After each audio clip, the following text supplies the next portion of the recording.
আজকে আমাদের ফেনী একের যে আমাদের বাছাইয়ের আজকে যে সময় ছিল সকাল 9টায়,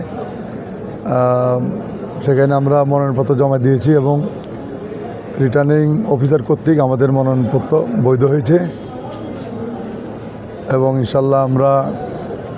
আশা করি যে এই ফেনী এক দেশনেত্রী বেগম খালেদা জিয়ার আসন, এলাকার মানুষ অতীত বেগম খালেদা জিয়াকে এবং ওনার প্রতীক ধানের শীষে ভোট দিয়ে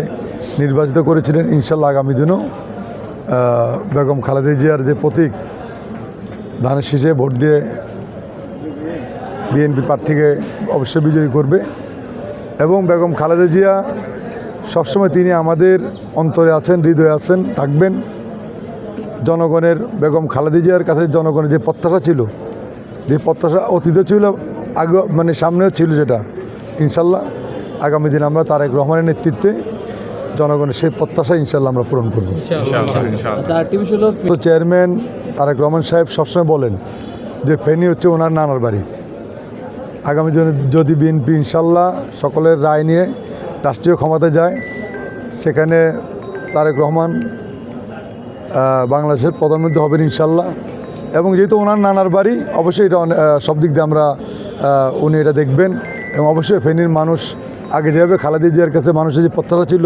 তারেক রহমান সাহেবের কাছে মানুষের প্রত্যাশা থাকবে এবং আমি ইনশাল্লাহ সেটা সেই সব প্রত্যাশা পূরণ করার জন্য ইনশাল্লাহ আমি কাজ করবো। এলাকার মানুষ কয়েকদিন পর যে বন্যার যে